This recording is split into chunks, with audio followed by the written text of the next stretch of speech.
Today, there's hardly any use of the waterways. It could be the shortest way between 2 points. Having shortcuts across water and using the waterways, it will make the cities larger, but the distances shorter. Ferries are a much more flexible bridge than an actual bridge, and it doesn't block transport. It can really offer a great opportunity for mobility, integrated into the system of other means of transportation and basically into the construction of cities.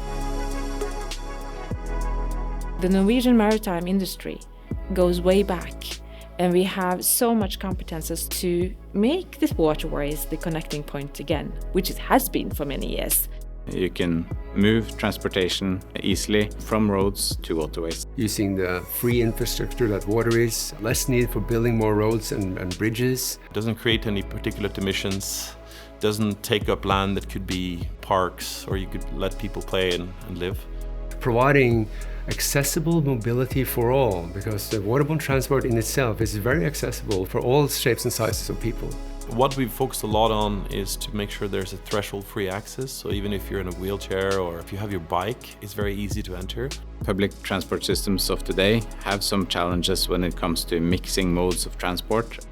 The urban zero-emission autonomous water shuttles can also be used for transport of goods in sort of a last-mile delivery context within cities. The way of getting around needs to be seamless. We need to expand public transit, we need to expand more shared mobility, we need to facilitate a lot more walking and biking. We see water shuttles as a way to link all these together. The combination of route-based transport and on-demand, I think, could be a very powerful offering.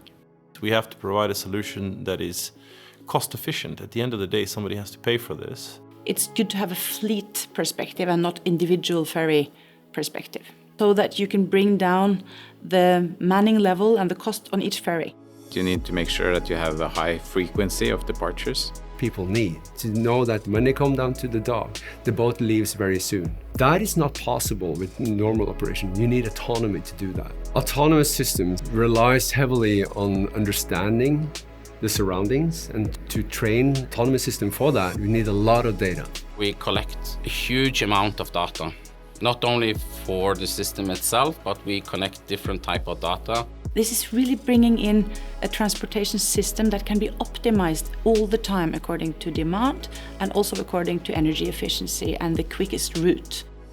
If you want to make this affordable and efficient, we need to build out an infrastructure that is multi-use. Instead of installing one by one shore power system or charging system, we see that we can combine this, that we can connect not only the vessel itself, but also trucks, cars, buses on the shore side.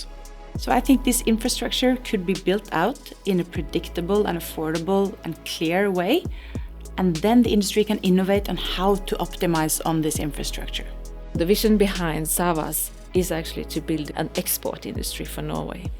We can use Norway as a test bed and to prove that this works. As the enabler for making a profitable business and then scaling into the world. The future of mobility is a clean, omnipresent offering that makes us all more connected. It's up to all of us actually to be a part of this shift. We have to come together.